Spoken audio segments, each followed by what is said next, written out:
بسم اللہ الرحمن الرحیم۔ السلام علیکم۔ فرعون اور اس کی خادمہ حضور اکرم صلی اللہ علیہ وآلہ وسلم شب معراج میں بیت المقدس کی طرف جاتے ہوئے مصر کے قریب ایک مقام سے گزرے تو انہیں نہایت ہی اعلیٰ اور زبردست خوشبو آنے لگی۔ آپ صلی اللہ علیہ وآلہ وسلم نے حضرت جبرائیل علیہ السلام سے پوچھا کہ یہ خوشبو کیسی ہے؟ جواب ملا کہ فرعون کی بیٹی کی باندی مشاطہ اور اس کی اولاد کی قبر سے آ رہی ہے۔ پھر حضرت جبرائیل علیہ السلام نے اس کا قصہ بیان کیا کہ مشاطہ فرعون کی بیٹی کی خادمہ تھی اور وہ خفیہ طور پر اسلام لا چکی تھی۔ ایک دن فرعون کی لڑکی کو کنگھی کرتے ہوئے اس کے ہاتھ سے اتفاقاً کنگھی گر پڑی۔ وہ اٹھانے لگی تو اس کی زبان سے بے ساختہ بسم اللہ نکل گیا۔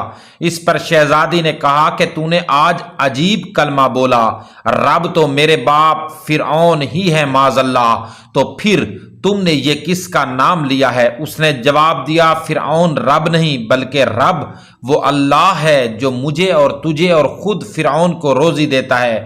شہزادی نے کہا، اچھا تو میرے باپ کے سوا کسی اور کو اپنا رب مانتی ہے؟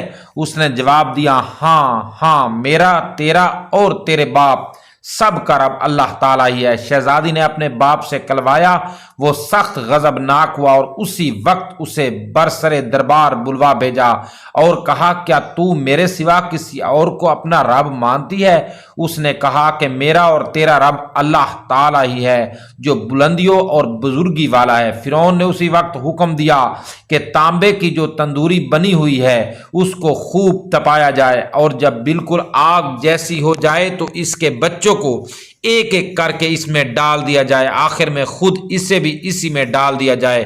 چنانچہ وہ گرم کی گئی، جب آگ جیسی ہو گئی تو حکم دیا کہ اس کے بچے کو ایک ایک کر کے اس میں ڈالنا شروع کرو۔ اس نے کہا، بادشاہ ایک درخواست ہے، میری منظور کرو، یہ کہ میری اور میرے ان بچوں کی ہڈیاں ایک ہی جگہ ڈال دینا۔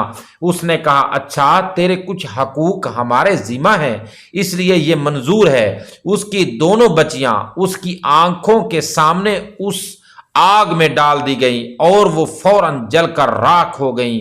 پھر سب سے چھوٹے کی باری آئی جو ماں کی چھاتی سے لگا ہوا دودھ پی رہا تھا۔ فرعون کے سپاہیوں نے اسے گھسیٹا تو اس نیک بندی کی آنکھوں تلے اندھیرا چھا گیا۔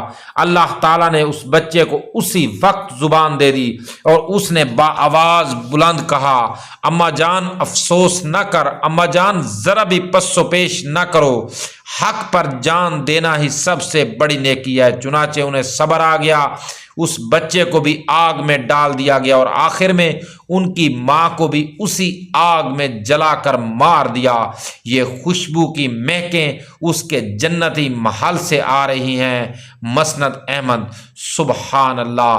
دوستو، اگر آپ کو یہ سٹوری اچھی لگی ہو تو ویڈیو کو لائک ضرور کر دیں اور کامنٹ باکس میں ایک سبحان اللہ کا کامنٹ ٹائپ ضرور کر دیں۔ شکریہ۔